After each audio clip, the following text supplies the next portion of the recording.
Tout en bas. Ouais, Ok. en bas, qui... Bah.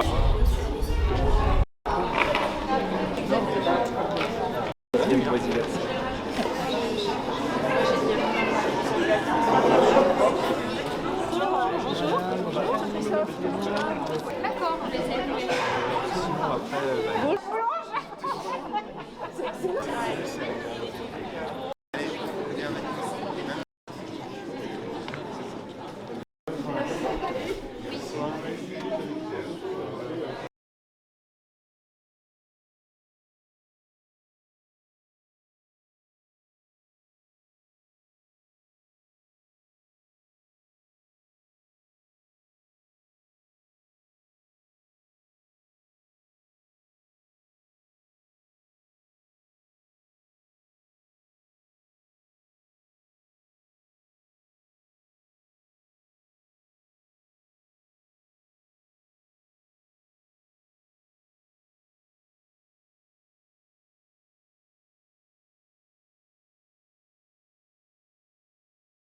L'exemple de quelqu'un.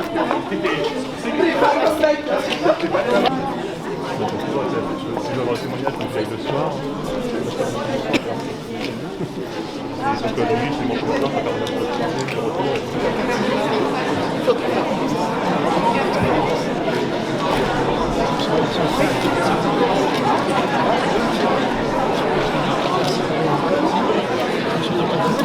Ah non, il est bon.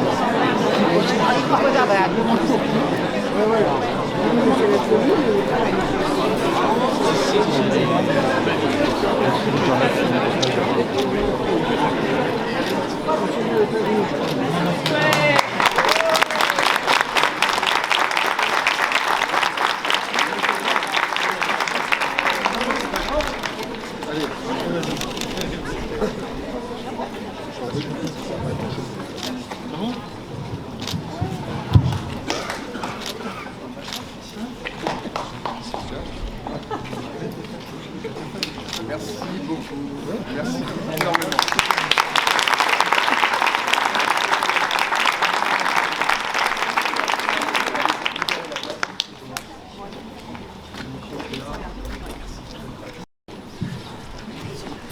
Au nom du Père et du Fils et du Saint-Esprit, Amen.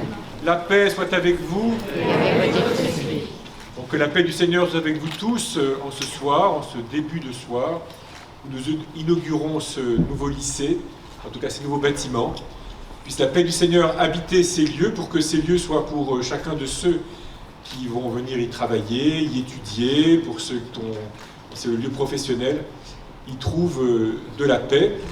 Mais commençons en rendant grâce à Dieu pour tout ce qui s'est vécu, tout ce qui se vit et tout ce qui se vivra ici.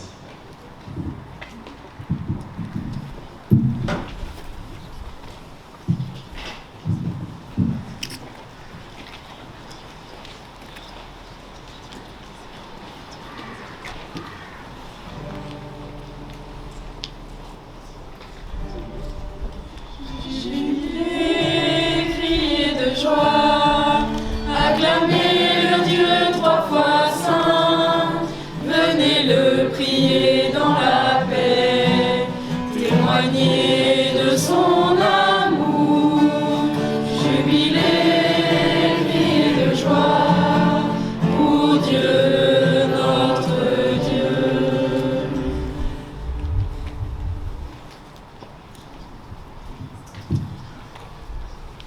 Voilà, je propose d'entendre un passage de l'Évangile selon saint Matthieu, que va nous lire le Père Laurent.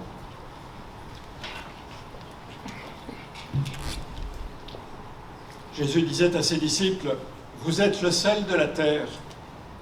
Mais si le sel devient fade, comment lui rendre de la saveur? Il ne vaut plus rien, on le jette dehors et il est piétiné par les gens. Vous êtes la lumière du monde. Une ville située sur une montagne ne peut être cachée, et l'on n'allume pas une lampe pour la mettre sous le boisseau, on la met sur le lampadaire et elle brille pour tous ceux qui sont dans la maison. De même, que votre lumière brille devant les hommes. Alors, voyant ce que vous faites de bien, ils rendront gloire à votre Père qui est aux cieux. Acclamons la parole de Dieu. Louange à toi, Seigneur Jésus. Ces quelques paroles bien connues, Jésus les prononce après avoir dit les béatitudes. Il est sur la montagne, une petite colline à vrai dire, au bord du lac de Tibériade, où la foule se presse autour de lui. Il s'est mis un peu à l'écart en montant sur la colline, et ses disciples se sont approchés de lui, et ouvrant la bouche, donc Jésus a dit ce que nous appelons les béatitudes, ces 8 paroles, et puis il prolonge avec ces quelques paroles sur le sel et sur la lumière. Alors le sel, ça a à voir avec le goût. Le sel, il permet de conserver les aliments, il permet d'exaucer le goût des aliments. Et dans la mentalité antique, il a à faire aussi avec la sagesse. Et on voit ça en latin d'ailleurs, parce que quand on parle de la sagesse, sapientia, ça a aussi quelque chose à voir avec la saveur. La sagesse et la saveur en partie commune, en quelque partie liées. En grec, dans le texte grec de l'Évangile, quand nous traduisons si le sel devient fade, en fait, le terme qui est employé, c'est si le sel devient fou. Voilà, donc tout l'enjeu que Jésus désigne ici, c'est que les êtres humains, nous les hommes, les êtres humains, les humains de façon générale, nous sommes invités à être le sel de la terre, ce qui donne du goût à la terre, ce qui donne du goût à l'aventure de la vie. Et donc si ce sel devient fou, eh bien comment est-ce qu'on peut le renouveler? Qu'est-ce qui permet à celle qui perd sa capacité de donner du goût, de donner du sens à la vie? Qu'est-ce qui peut ressusciter cela? Qu'est-ce qui peut renouveler cela? Il me semble que ça dit bien l'enjeu de ce que l'on apprend en venant dans un lycée. Il ne s'agit pas simplement d'acquérir des compétences professionnelles, même s'il faut en acquérir. Il ne suffit pas simplement de se préparer pour être bien attrapé par la machine Parcoursup et tomber dans le parcours d'études supérieures qui nous tente, et pour aller vers les métiers dont on a envie. Il me semble que plus profondément, il s'agit d'acquérir une certaine sagesse, la capacité en tout cas, les moyens de pouvoir tout au long de sa vie grandir en sagesse, approfondir cette sagesse, c'est-à-dire la capacité de donner du goût à la vie, non pas seulement pour soi, mais aussi pour les autres. Comment puis-je moi-même, à travers ma manière d'être, contribuer à ce que d'autres, un peu ou beaucoup, trouvent plus de sens à la vie, plus de goût à la vie, plus de joie à vivre. C'est ce que dit aussi la petite parabole de la lumière, qui n'est pas faite pour être cachée, mais pour être mise sur un lampadaire. Il ne s'agit pas de s'y mettre soi-même, il ne s'agit pas de briller de s'en prenant pour ce que l'on n'est pas, mais il s'agit d'accepter de mener sa vie de telle manière qu'elle puisse être un gage d'espérance pour beaucoup, une lumière dans ce qui peut être parfois les ténèbres ou le chaos de la vie ou de l'existence. C'est ce que nous pouvons souhaiter dans un établissement scolaire catholique, à tout le moins, nous souhaitons dans tous les établissements scolaires, à vrai dire, mais dans l'établissement scolaire catholique, qui se prétendent se nourrir de la tradition catholique et de la foi chrétienne. C'est ce que nous pouvons souhaiter, c'est que les jeunes y apprennent, ils trouvent le goût de devenir eux-mêmes de ceux qui portent du goût, qui donnent du sens, de la saveur à la vie pour beaucoup d'autres, de ceux qui peuvent, à travers leurs bonnes actions, leurs actions bonnes, donner aussi à beaucoup un peu de lumière à travers tous les déchirements et toutes les complications que la vie terrestre peut connaître parfois. En demandant maintenant à Dieu de bénir cet établissement nouveau, nous demandons cela, que vraiment il s'y mène toujours une véritable œuvre d'éducation, que cette œuvre d'éducation se mène dans la paix, dans le respect mutuel, le respect des professeurs à l'égard des élèves à l'égard des professeurs, des élèves entre eux, et on sait que parfois ce n'est pas si gagné que cela dans des établissements scolaires aussi, dans les relations de classe, etc. Pour que, demandons que tous les efforts des uns et des autres donc, puissent être fructueux. C'est ce que nous allons exprimer maintenant à travers les quelques intentions qui nous sont proposées et que nous demandons à Dieu d'accueillir au creux de ses mains.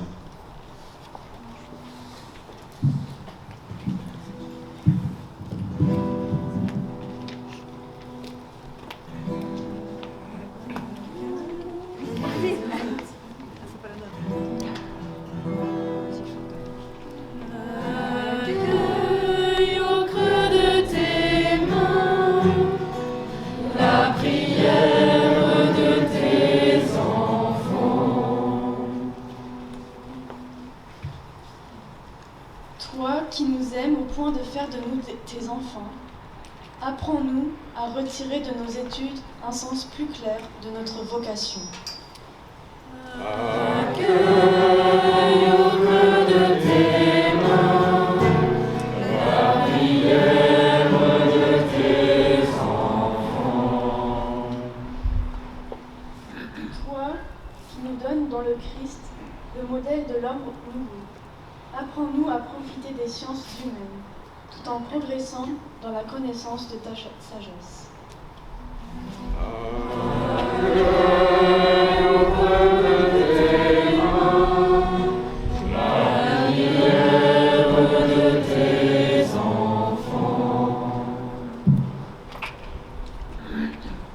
Toi qui as voulu que l'effort et le travail des éducateurs contribuent à la formation humaine, fais que dans toute notre institution scolaire, nous recherchions le bien commun.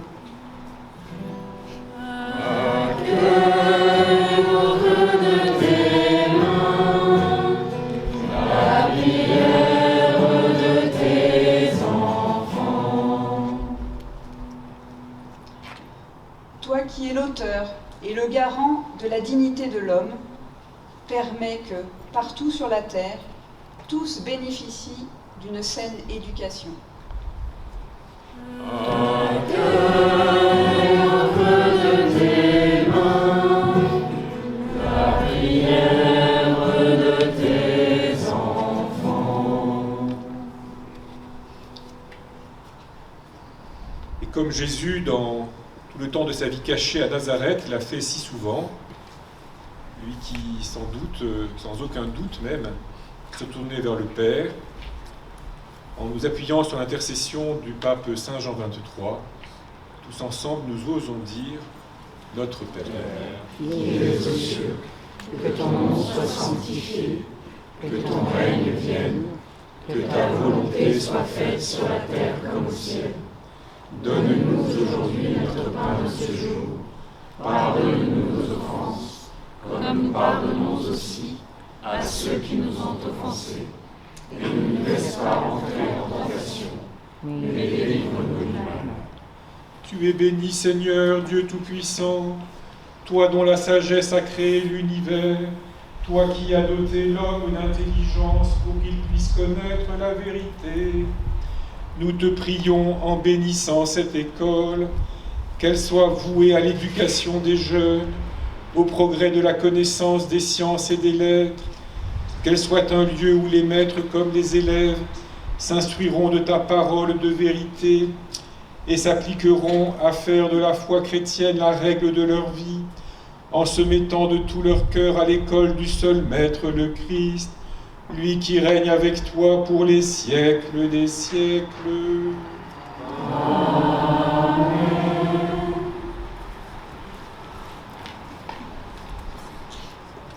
Alors je vais bénir symboliquement l'entrée, et puis après je bénirai vous tous, et puis nous pourrons clore ici, mais sous la conduite de M. Besancenet. Ensuite j'irai à l'intérieur. Voilà, on ne va pas vous imposer d'attendre que je disparaisse dans les tréfonds de cette école pour en ressortir. Donc, on va faire comme ceci.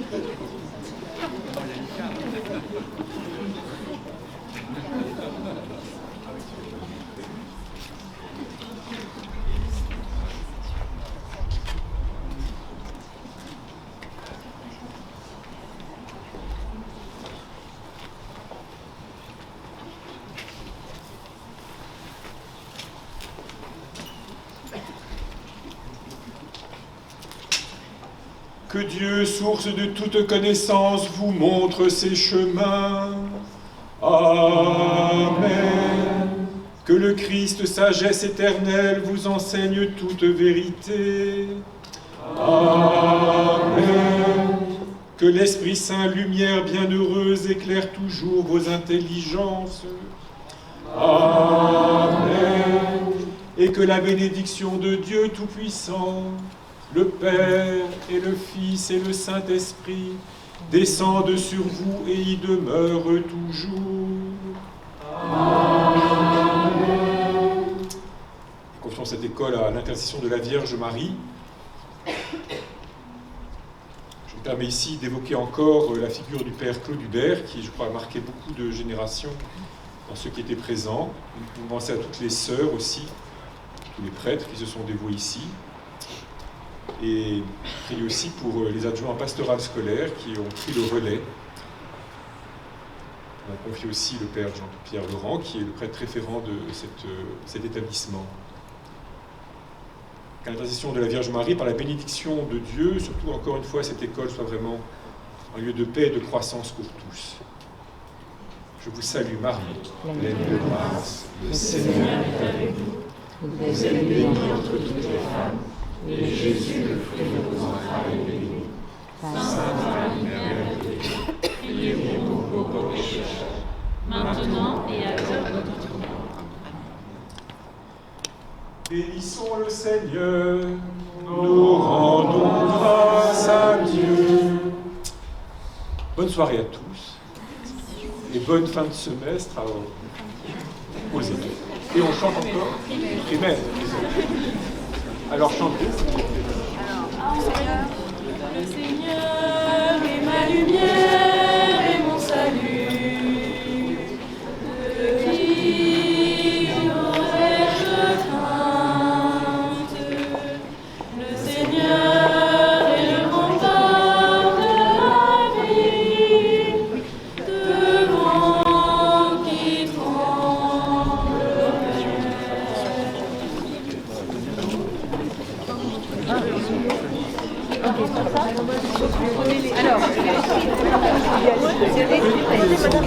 Non, madame, c'est bon.